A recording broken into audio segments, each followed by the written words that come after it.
Ya están cantando aquí mis compañeros. La verdad que mejor no hablamos de box, ¿no? Tenemos Mejor, la voz de Chito, mejor nos quedamos a escuchar a Tony Bennett, ¿no? Qué bonita voz. Qué bonita voz tenía. Qué bonita voz, como para estar en un lugar tranquilo, tomando algo sabroso. Muy Chito. relajante. Chito, sobre ¿tú todo no lo esta viste a canción. Tony Bennett alguna vez? No tuve esa suerte. Es Pero lo vi en televisión muchas veces. una de las grandes voces, para mí, extraordinaria De la gran época. de la época. Con su gran éxito, I Left My Heart in San Francisco. Sí, dejé mi corazón en San Francisco. Con eso, bueno, tenía muchos éxitos, pero ese yo creo que fue el que lo puso. Y a los en la- 96 años todavía estaba haciendo duetos. Este año, hace como 3 semanas, abrieron al público una colaboración que tuvo con Angélica María. Sí. Hace 4 semanas. Sí. Y parece ser que se están acabando los croners grandes, pero pues ahí viene gente nueva, ¿no? Como Harry Connick, Sí. como Michel Bublé, que yo creo Michael que Bublé. ellos son los que le siguen los pasos. Michael Bublé, para mí, canadiense. es un Frank Sinatra. Muy parecido a Luis Miguel. Él es canadiense, Sí. pero una voz extraordinaria. Pues tenemos un tema muy interesante, ¿no, Fer? Hoy, la Harry verdad Connick. que vamos a hablar de muchos personajes del mundo del Pero boxeo. volviendo a Tony Bennett, todavía A los 90. hace unos meses grabó no grabó, se presentó Sí. con Lady Gaga. Con Lady Gaga, claro. Con canciones de antaño, pero precioso. Y, ¿Qué edad I Got tendrá? You Under y- My y- Skin. Y Lady Gaga, pues la voz que tiene. Formidable. Pero hizo duetos con Vicente Fernández, Chito. No, volviendo a Tony Bennett. Tony Bennett ya tenía Alzheimer. Sí. No conocía a nadie, ya leía la letra de las canciones. Chito, pero Pero su voz no cambió. eso era terapia para él, porque fíjate, he sabido, obviamente ahí nos metemos a hablar de una enfermedad muy complicada, muy compleja, pero dicen Muy que cabrona. las personas que padecen de esa enfermedad, no se les olvida cantar las canciones. Yo tengo un amigo que cuando me he sentado con él está perdido, pero se acuerda de las canciones que cantamos. Y que tengo el gusto de conocer. Pero fíjate que como quiera, Samuel a Tony Ornelas. Bennett lo ves tú en los videos y se ve que está leyendo algo. Yo creo que no necesariamente se le olvida toda la canción, pero Sí. yo creo que Es para tenerla ahí, para como un refrescarle apoyo. la memoria que le quedaba muy poquita. Él hizo dueto con Vicente Fernández, Chito, Sí, con claro. Marc Anthony. Y Angélica María, yo vi que hizo un dueto, pero con Engelbert Humperdinck. No, El también otro con Tony inglés. Bennett. También con Tony Bennett. No, extraordinario. Y falleció a los 96 años. Y Chito, una pregunta, licenciado de la Mora, entre Tony Bennett y Frank Sinatra. Para usted. Déjeme Frank su- Sinatra para mí. No, para mí son diferentes Son completamente. diferentes, pero Frank Sinatra. Cantaron Los dos- juntos, yo me quedo en con muchas los dos, yo me canciones. quedo con Pero los los dos se dos. fueron Ajá. grandes, de veras. Yo creo que lo más grande que ha tenido Estados Unidos Yo como creo que sí. cantantes. Pero diferenciarlos, quién es mejor que el otro, para mí no. Y hubo gente muy grande muy como- parecidos. Medalla de plata y de oro. diferente voz, diferente tono de voz, pero la calidad de ellos era. Ya a los dos les doy el grandísima. oro, Fer. Los dos de origen italiano y a los dos les gustaba el boxeo. Y no nomás el boxeo. No, bueno, sí, les Pero gustaban también muchas cosas. hubo Perry Como, estuvo Nat King Cole, estuvo esa gente King Cole. grandísima, Sí. grandísima en esa época. Claro. A Bennett, Hasta Sammy Davis Jr., que era una voz menor. Big Damon también tuvo. También. Armstrong, ¿no estuvo? Louis Armstrong. No, se fue muy ya atrás, más adelante. más atrás. Más atrás. Un poquito Total, más atrás. total, Tony Bennett falleció ¿Y por qué eso. estamos hablando de eso? Porque tiene que ver? recién falleció, recién acaba de fallecer en estos días atrás, la semana pasada. 95 años, ¿no? Sí, 96 96 años, pero le gustaba el boxeo y Frank Sinatra le gustaba muchísimo más el boxeo y estaba muy envuelto en el boxeo. De hecho, Frank Sinatra estuvo presente en la pelea cuando regresó Muhammad Ali, que le habían arrebatado el título y regresa en el 71 y se enfrenta frente a Joe Frazier. Y Frank Sinatra apoyaba a Joe Frazier y lo supo Muhammad Ali y dicen que no permitió que entrara. Estaba llenísimo, pero logró entrar Frank Sinatra como fotógrafo de aquella revista que se llama Time. Ah, sí. Muy famosa. Todavía. Todavía existe. Y ahí estuvo. Y por eso me acordé La foto de blanco y negro, ¿no? Yo tuve la oportunidad de ver en persona a Frank Sinatra en Las Vegas, en el Golden Nugget. Golden Nugget. Era un salón chico para ese tipo de cantante. Pero él quería mucho el Golden Nugget porque ahí empezó su carrera en Las Vegas. ¿De Tony Bennett? No, Frank Sinatra. sí. Frank Sinatra. Entonces, yo estuve a 3 filas del foro donde estaba Frank Sinatra. ¿Verdad? En su apogeo tendría 60 y tantos años él en ese entonces. Sí, un chamaco. Pues bueno. Bueno, Pero nunca perdió popularidad. Ellos hicieron Las Vegas, realmente. Ellos hicieron Las Vegas, Frank Sinatra y el grupo de él. Sí, y el porque- hotel de ellos era el Sands. Sí, Porque se hablaba el mucho de famoso- que estaban envueltos en amistades curiosas. Sí, el Y- famoso, ¿cómo se llamaba? El hotel Sands. No, el grupo de ellos. Sí, que eran los tres, que él, Sammy Davis, Sammy Davis Jr. Pero tenía un nombre. Andy Williams, no, espérame, el nombre del grupo. Sí, tenía un nombre. Rat Pack. Rat Pack. Era Peter Crawford, Frank Sinatra, Dean Martin, Sammy Davis Jr. Sammy Davis y Peter Lawford. no, pero había otro, ¿Cantante? no, un actor. Ahorita me acuerdo. Pero ellos hacían y deshacían Las Vegas. Sí, Realmente ellos hicieron Las Vegas. Bueno, total Ellos nos hicieron- nos dolió mucho que haya fallecido, pero bueno, lo recordamos y recordamos porque era un aficionado al boxeo junto con Frank Sinatra. Amigos, este martes hubo una pelea espectacular que quiero comentar con ustedes, donde apareció, si ahorita hace un momento hablábamos de Otani, un japonés, ahora les quiero hablar del boxeo, de otro fenómeno llamado Sí. Naoya Inoue. Que fue muy temprano la pelea, ¿no? Yo me levanté a las 5 de la mañana y la pelea empezó Esa es como la hora que me levanto yo siempre. alrededor de las ¿Y 7. a qué horas A esa hora trabajan? voy llegando yo. ¿Y a qué horas trabajan? No, yo no trabajo. Naoya Inoue estaba tratando de conquistar la cuarta corona en su cuarta división de peso y lo conquistó. Se enfrentó al campeón, un extraordinario campeón que lo hizo ver como un mediocre. Se enfrentó a Stephen Porque Fulton. sintió los golpes en el primer round. Sí, Y ahí dijo, no es de mi nivel. Yo mejor le saco. sí, no, Y así fue. la verdad que es una maravilla, Y Naoya Inoue. Yo le recomiendo. No sé cómo le aguantó 8 rounds. Ocho episodios. Ocho Sí, rounds. bueno, estuvo escabulléndose, tratando de pelear a Pero la larga no distancia. quiso pelear para nada. Cambiar golpes con el japonés nunca. No, aquí lo que hay que tomar en consideración, muy bien el desempeño de Naoya Inoue, pero ante quién se estaba enfrentando.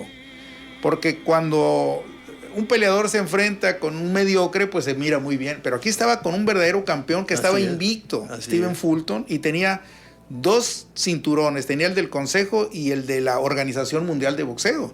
Y aún así, Naoya Inoue le pasó por arriba como una planadora. Lo hizo pedazos en el 8º episodio en cuanto le conectó. Hizo una combinación muy buena. Hace mucho yo no miraba. Un recto al estómago y luego remata con el cruzado de derecha a la mandíbula. Ahí lo desmadejó. Después un gancho izquierdo lo envió a la lona en muy malas condiciones. Se levanta simplemente para ser acribillado. Interviene el referee Héctor Afú, uno de los mejores referees que hay en este momento, panameño. Detiene la pelea. Y Naoya Inoue, que apodan el monstruo, es un verdadero monstruo. ¿Qué edad tiene? Ese 30 años. tipo de boxeadores no tardan, porque toda su carrera la ha hecho, casi todas sus peleas en Japón. Casi todas. No tardan en sacarlo a Japón y traerlo a Estados Unidos. No, lo tienen que traer. O sea, lo tienen que traer. No, lo van a traer porque este muchacho es una verdadera maravilla. Así es. Imagínense, amigos, haber sido campeón en 4 diferentes divisiones, no cualquiera lo hace. Y como yo lo vi en este momento, en las Super Gallos, en las 122 libras, tiene para subir a la pluma y a la superpluma. El problema de... Se ve su cuerpo, se ve que puede subir algo más de peso. Pues más que su cuerpo, su calidad, su talento.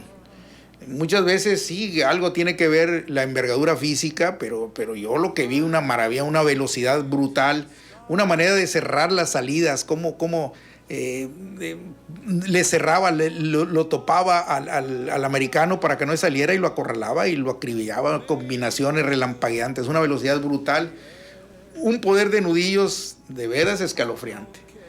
Estamos hablando de que en su cuarta división sigue noqueando con una facilidad tremenda, porque cuando lo conectó bien a la mandíbula se fue para abajo Stephen Fulton, que nunca había visitado la lona, nunca había perdido, y finalmente, recuerden el nombre, Naoya Inoue va a venir a Estados Unidos, va a hacer campaña en esta nueva división y creo que va a barrer con el Y cuadro. va a estar por mucho tiempo en Estados Unidos. El único contrario que ha tenido que le ha dado pelea, entre comillas, es Nonito Donaire. Donaire. Sí. Dos veces peleó con él, ¿verdad? Sí. La primera estuvo más o menos. Bueno, no, en la primera estuvo muy equilibrada, inclusive Donaire le rompió le fracturó el hueso orbital. Así es. Y le fracturó la mandíbula, licenciado. Y sorpresivamente Donaire, que ya tiene más de 40 años, le aguantó los 2 episodios, pero en la revancha lo hizo pedazos, Naoya Inoue. En 2 episodios lo masacró finalmente. Así fue. Y entonces, en la división que venía, que es la peso gallo, las 118 libras, ganó todos los títulos. Cuando hay un boxeador que gana las coronas de los 4 diferentes entes boxísticas, se le llama indiscutido. Él era el campeón indiscutido. Y ahora está en la Super Gallos y yo creo que no tarda en ganar todas las coronas y luego subir al peso pluma, licenciado. Desgraciadamente, vuelvo a repetir, es peso chico. Y no llama tanto la atención como un peso welter de welter para arriba. En eso estaba pensando, nosotros hablamos siempre de nuestro boxeo. ¿Quién, obviamente no que le pegue, pero quién pudiera pelear mexicano contra él? ¿En este momento? En este momento. Nadie. Si sube la categoría de los plumas, ahí hay muchos mexicanos campeones mundiales. Uno de ellos el Rey Vargas, el otro de ellos el Venado López, y no tiene nada que hacer al lado de este muchacho. Este muchacho tiene todo, tiene una velocidad impresionante, vertiginosa, la verdad, que no se le miran las manos, y no tira muchos golpes alocados, pelea y golpea. Disciplinado. Muy disciplinado. ¿No fue amateur él? ¿No tiene historia de amateur? Debe haber sido, obviamente sí, pero no me sé su historia como amateur. Lo que sí sé que cuando andaba, empezó mini mosca, y después de mini mosca se fue a super mosca. O sea que de mini mosca sigue mosca y él se brincó esa categoría y brincó. Cuando estaba en super mosca estuvo a punto, Mario, de enfrentarse al Chocolatito González. Estaban ya los trámites para que se enfrentara, ¿verdad? El nicaragüense, que era una maravilla en ese entonces. ¿Qué hubiera pasado? No lo sé. ¿Quién sabe? Porque Chocolatito en ese momento era una verdadera maravilla. Así es. Pero bueno, lo bueno es que no se enfrentó, siguió más adelante, se fue al peso gallo. En peso gallo hemos tenido grandes campeones mundiales. Lo mejor que ha tenido México ha sido en peso gallo. Y ahorita vamos a hablar de un manager que fue rey de los managers, sobre todo cuando manejaba peleadores de las 118 libras. Total, amigos, les recomiendo mucho, no se pierdan la trayectoria, la carrera de este Naoya Inoue. Y si no vio la pelea, búsquenla en YouTube, porque vale la pena. Y los que se desvelaron como yo para ver este combate, valió la pena. Sí, exactamente. Ya dijo la verdad. No se levantó temprano, se desveló. O sea, se amaneció. Ni siquiera cayó solito, mi se. Solito cayó en la trampa. Como cuando uno está con él. Has de tener malas compañías, Fernando. Que nos invite. Pues muy bien, vamos entonces a pasar ahora a hablar de los grandes managers del boxeo mexicano, Chito. Y vamos a empezar con el Cuyo Hernández. Pues uno de los... El Cuyo Hernández, lo recuerda, licenciado. Don Arturo. Don Arturo el Tormentoso. El Tormentoso. Le decían el Tormentoso. Mucha historia fuera del ring también. Bueno, yo lo conocía más por el Cuyo, no tanto por el Tormentoso. Sí, el Cuyo Hernández el Tormentoso, Arturo el Cuyo Hernández. Sí. ¿Qué es Cuyo, Fernando? Es un animalito, ¿no? Es un cobayo, es un tipo de rata de laboratorio. Bueno, es más conocido por laboratorio de los cuyos. Y se reproducen, tienen esa habilidad. Se reproducen más. Te dicen a los que tienen muchos hijos, mira, este es un cuyo. y por eso es un animal de laboratorio, porque pueden hacer intercambios genéticos y en un muy corto plazo puede tener 3 generaciones en 4 o 5 meses. Bueno, ¿y el Cuyo cómo? El Cuyo en su vida personal era muy mujeriego. Tenía que ser muy... ¿Era Cuyo? Era un Cuyo. Vamos a hablar de deportes. Aparte de eso, le gustaban las apuestas. También. No. Muy dicharachero. Él fue quien manejó a Rubén Olivares y tuvo buen maestro. Imagínate. El Púas Olivares, uno de los grandes ídolos del boxeo mexicano. Hay una historia que estuve leyendo de Rubén Olivares y Ratón Macías, que los quisieron enfrentar. Sí, bueno, pero ya... No era Rubén Olivares, ¿quién era? Luis Ratón Macías y el Toluco López.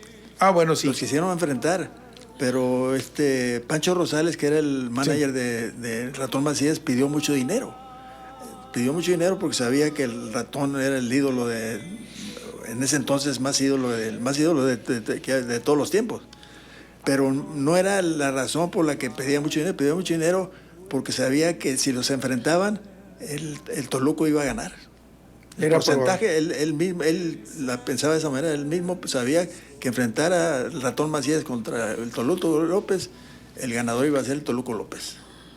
Mira, Chito, acabas de tocar un punto muy interesante. El manejar la carrera de un boxeador es precisamente lo que acabas de decir. Yo soy entrenador de un boxeador que tiene futuro y que veo que con el tiempo va a ser una gran figura.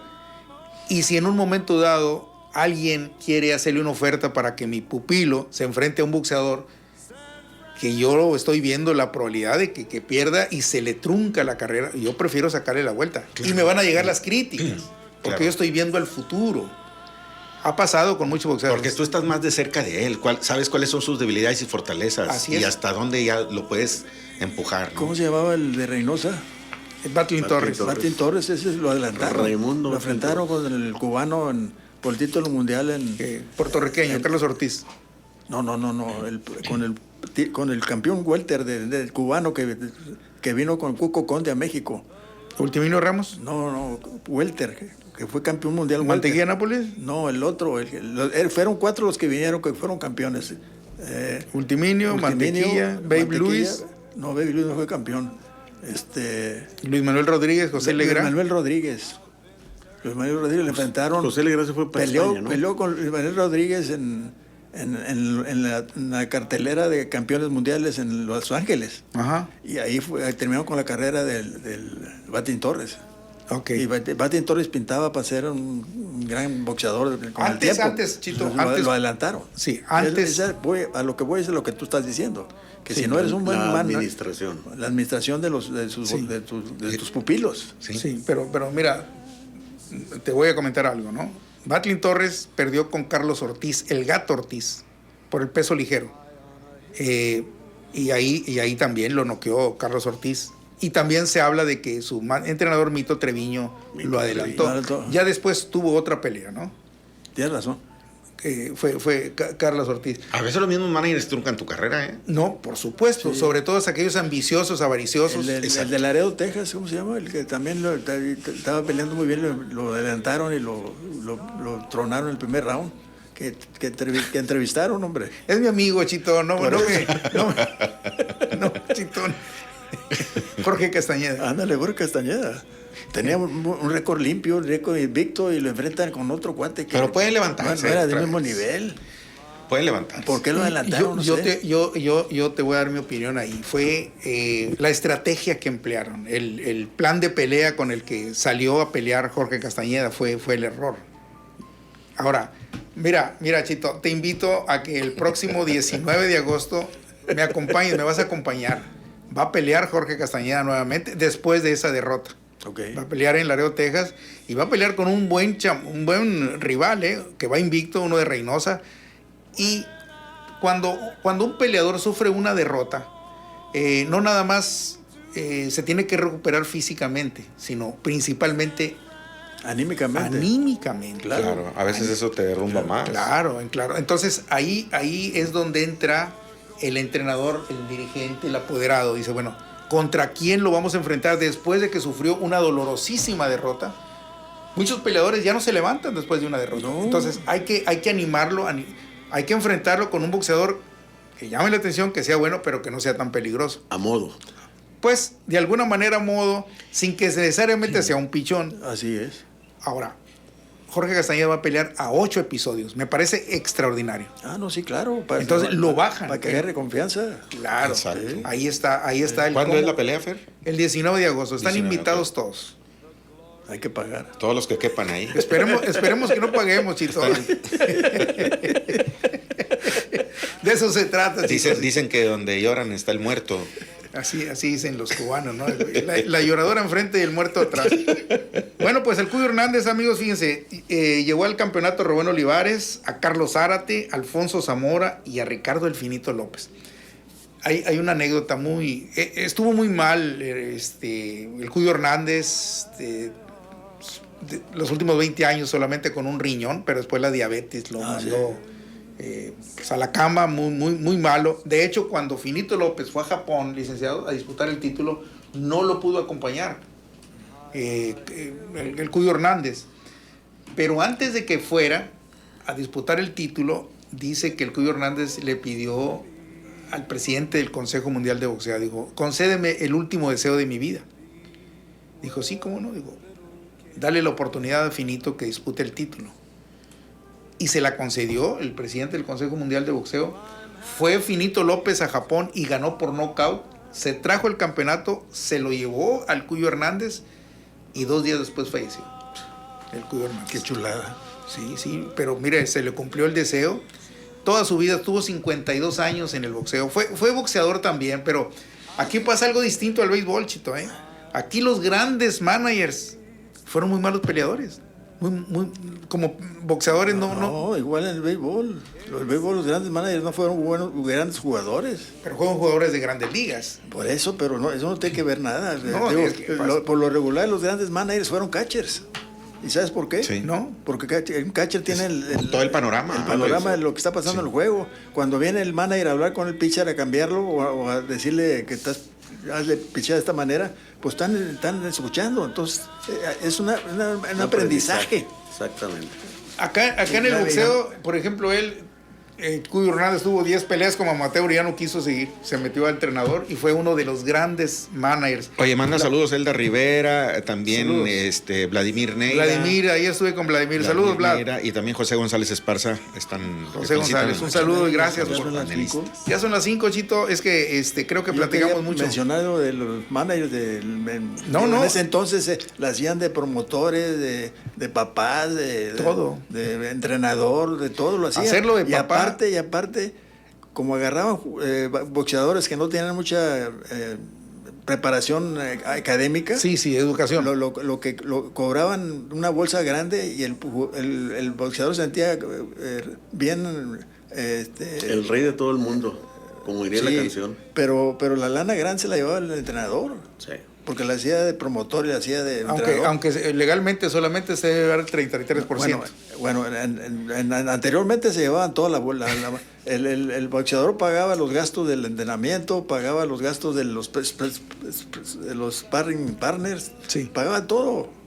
Pues mira, ahorita todavía, cuando van empezando los chamacos, el manager se hace cargo de todo. Sí, pero vamos a seguir hablando, son Chito. otras bolsas. Sí. Cuando están empezando. Oye, pues se queda mucho en el tintero y hay mucho de qué hablar todavía. Mucho, Fer, y la más próxima adelante, semana. después de los managers, vamos a hablar de las grandes voces, los narradores de boxeo. Ok. Así que bueno, no se pierdan Toño Andere. el próximo jueves, amigos. Por lo pronto, gracias a todos. Pero vienen. Sí, no, vamos a estar aquí y bueno, pues qué bueno que escuchamos a Tony Bennett.